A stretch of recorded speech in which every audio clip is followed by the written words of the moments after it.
శ్రీవారి ప్రేమలేఖతో ఆయనతో నా అనుబంధం ప్రారంభమైంది. 40 ఏళ్ల సుదీర్ఘ ప్రయాణం, ఎన్నో మధుర స్మృతులు. నాకు మానసికంగా 4 స్తంభాలను భావించేవాడిని.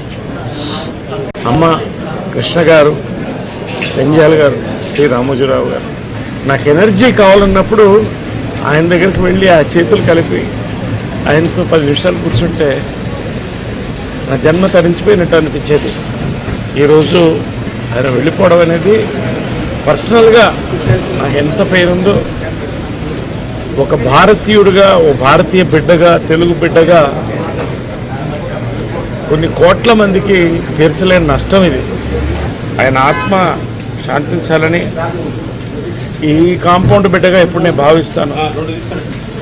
ఎప్పుడు ఈ కుటుంబం ఎప్పుడు కూడా వాళ్ళకి నేను నా యొక్క ప్రగాఢ సానుభూతి తెలుపుకుంటూ ఎప్పుడు వాళ్ళు బాగుండాలి.